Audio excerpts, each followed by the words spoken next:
Bonjour à tous et à toutes, bienvenue au programme de Conjugation in use with faithful. Dans le programme d'aujourd'hui, nous allons étudier The imperative mood. dont le mode impératif en français The imperative mood. est l'un de trois modes d'anglais. Généralement, il est utilisé pour donner des ordres, pousser quelqu'un à faire ou ne pas faire. La forme impérative. En anglais, le mode impératif a deux personnes à savoir la forme de deux deuxièmes personnes et la forme de la première personne du pluriel. Les deux secondes personnes. Pour les deux secondes personnes en anglais, il n'y a pas des distinctions comme en français pour séparer la deuxième personne du singulier et celle du pluriel. Pour la forme affirmative, il se forme en utilisant le verbe sans, Infinitive particle 2. appelé en anglais par Bare infinitive. To eat. Eat. Eat chakamadesu. Mange ou manger le chakamadesu. la forme négative, il se forme en mettant Do not. devant le Bare infinitive. ou sa forme abrégée. Don't. Autrement, en mettant Do not. devant l'impératif affirmatif. To eat. Don't eat. Don't eat chakamadesu. Ne mange pas ou ne mangez pas le chakamadesu. Pour la première personne du pluriel de l'impératif en anglais, nous utilisons Let, ou, let us, devant le verbe sans tout. pour inclure le locuteur dans l'action. To eat, let us eat chakamadesu. Mangeons le chakamadesu. Et pour l'impératif négatif, nous utilisons Do not. devant l'impératif affirmatif. To eat, do not let us eat. Don't let's eat. Do not let us eat chakamadesu. Ne mangeons pas le chakamadesu. Attention, avec certains auxiliaires, nous faisons le choix de mettre Do not, don't, devant l'auxiliaire ou d'ajouter tout simplement not, après l'auxiliaire pour son impératif négatif. To be. Première forme impérative. Don't be bad. Autre forme impérative. Be not bad. To dare. Première forme impérative. Don't dare say so. Autre forme impérative. Dare not say so. L'impératif est connu pour ces deux personnes, les deux deuxièmes personnes et la première du pluriel. Cependant, il est possible de former la première personne du singulier et les deux troisièmes personnes de l'impératif en mettant let plus le pronom personnel complément plus la forme impérative d'anglais sans tout. Nous utilisons Let me. pour la première personne et Let him. Let her. Let them. pour les troisièmes personnes. Imperative mood. Avec sujet, nous savons que le mode impératif n'est pas utilisé avec un sujet, mais il y a des moments où le pronom personnel sujet You. est utilisé à l'impératif pour le renforcer. Attention d'apparaître impoli dans certains cas. Impératif adressé à un groupe des gens. Il y a certaines situations où nous devons s'adresser à un groupe des gens clairement définis. Dans ce cas, nous utilisons quelques pronoms indéfinis, comme Somebody. Everyone. et, All. States John G. Roberts, Jr., who will administer the presidential oath of office. Everyone, please stand. All rise.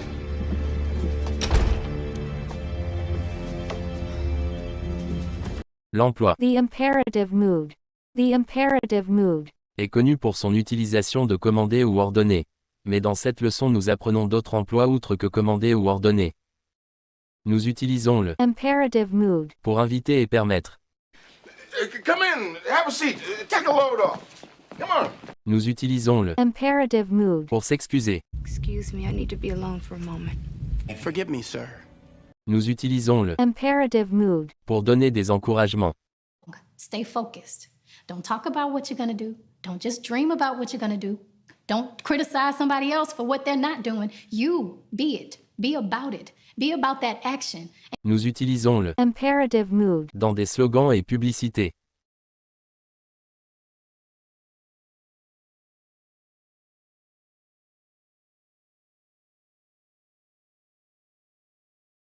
Nous utilisons le Imperative mood. dans des notices et avertissements.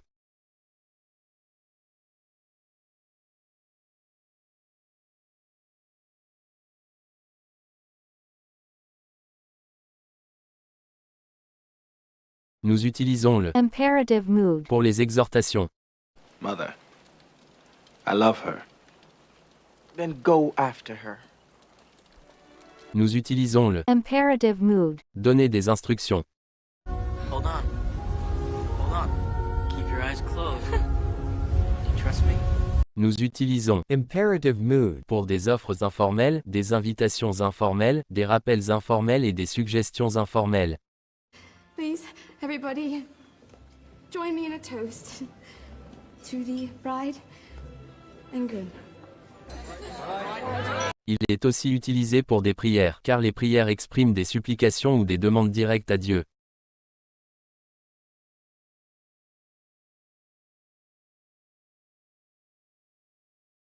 Nous utilisons imperative mood pour des situations d'urgence. Il est aussi utilisé pour souhaiter. Grenade! No! Get away! Get back! Sign. No pen. Nous utilisons imperative mood pour donner des commandements, incluant des ordres, des demandes, des conseils, etc. Shut my door all the way when you leave. Get off the phone. Now. L'impératif fort. Par l'impératif fort, nous essayons de parler de renforcement ou de l'insistance à l'impératif anglais. Impératif écrit, pour insister au mode impératif en anglais écrit, nous utilisons le point d'exclamation. Pour un impératif fort, et le point. Pour un impératif moins fort. Toujours avec l'impératif écrit. Il est aussi renforcé en l'écrivant aux lettres majuscules. Impératif parlé. Pour insister ou la politesse au mode impératif anglais, nous ajoutons do devant l'impératif. Comme exemple, do come early, assure-toi de venir tôt ou assurez-vous de venir tôt. do love me softly, Aime-moi en douceur ou aimez-moi en douceur. Pour renforcer l'impératif anglais, nous ajoutons just, devant l'impératif affirmatif, et après. not, Pour l'impératif négatif. don't just, Ou, do not just. ici le locuteur demande à l'auditeur de ne faire, ou ne pas faire ce qui est mis à l'impératif. comme exemple, Just answer the question. Contentez-vous de répondre à la question. Do not just cause problems. Ne faites pas que causer les problèmes. Voyons-en dans ces extraits où il est demandé aux auditeurs de ne faire que ce qui est dit. Just be honest with me. Just tell me what happened. Okay, we did shots at the bar. Could you send up some champagne and strawberries, please? Of course. Room service for Mr. Lewis, please. Do you wish we did? Just tell me the truth. Yes, we did it here. Nous pouvons aussi insister ou renforcer l'impératif sans ajouter un nouveau mot, nous le faisons tout simplement en répétant le verbe impérativer ou la phrase impérative. Ce cas est aussi utilisé pour des urgences. comme exemple, Work, work, work. Travailler, travailler, travailler. Go, go, go. Allez, allez, allez. You can't do this anymore. Wait. What? Just wait 1 minute. Cease fire! Cease fire, goddammit! Everybody cease fire, goddammit! Cease fire! Nous pouvons aussi insister à l'impératif en ajoutant Or else, suivi de la conséquence juste après, or else. qui suit l'impératif. comme exemple, Work hard or else you will resume. Travaille dur, sinon tu recommenceras. Let's call Charlotte Riziki or else you can't go out alone. Appelons Charlotte Riziki, sinon tu ne peux pas sortir seul. Nous ajoutons le mot. Now, at once, here. Ou. Immediately. Il est utilisé à l'impératif pour le renforcer ou indiquer une urgence. comme exemple, Let me teach like. Monsieur Matomo. At once. Laissez-moi enseigner comme Monsieur Matomo. Go out now. Sortez maintenant. Voyons-en. What is the thing? Don't even think about it. Go away immediately. Go away. Imperative mood. Ne se forme pas avec un pronom personnel sujet. Mais il y a les moments où le pronom personnel sujet You. peut être utilisé à l'impératif pour le renforcer. Attention d'apparaître impoli dans certains de ces cas. Ce cas est seulement utilisé verbalement et pour un ordre fort et décisif. Il s'utilise en haussant le ton de la voix. Il est très souvent mais pas toujours à la négation. Comme exemple, Don't you talk back to me like that. Toi, tu ne me réponds pas comme ça. You keep quiet. Toi, tais-toi. I'm sorry, you were... Don't say it! Don't you fucking say, you're too good for me. I am, but don't say it. The S is silent. You're fucking gay. Marcus, shut up! No, you shut up. David, I did it for you. Don't you tell me you did it for me. You did it for yourself. L'impératif poli et doux en anglais. Pour un impératif poli et doux, nous ajoutons Please. ou Kindly. Please. s'utilise aussi pour des demandes polies. comme exemple, Please give me your pen. Veuillez me donner votre stylo. Kindly go out of there. Veuillez sortir là-bas. Écoutons-en dans ces extraits. Please raise your right hand and repeat after me. I don't want you to go. We stay the week. Persuader à l'impératif anglais.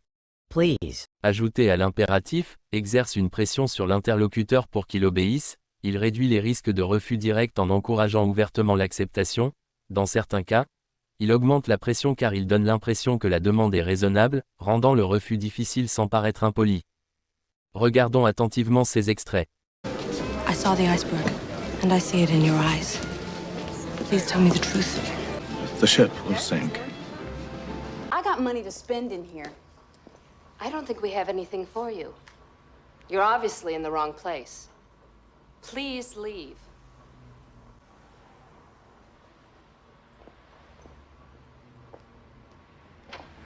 Pour l'impératif poli, nous utilisons aussi certaines questions comme Can you? Could you? Will you? et Would you mind? et autres. Can we? Avec l'infinitif anglais sans. Infinitive particle to. Ces questions sont utilisées pour éviter d'apparaître impoli dans certains impératifs. Can you shut up? Peux-tu te taire? Will you stand up? Voudrais-tu te lever? Pouvons-nous manger du chakamadesu? Ces structures ne sont pas des vraies questions pour qu'elles soient répondues. Elles sont dites pour qu'elles soient tout simplement exécutées. Prenons ces extraits pour la meilleure compréhension. I was getting lonely upstairs all by myself. Gentlemen, would you mind leaving us, please? Answer that because the question is, radical left. Will you shut up, man? Ne partez pas sans liker et vous abonner. Merci d'avoir regardé la vidéo et dites-nous en commentaire ce qui vous a marqué de plus. À la prochaine.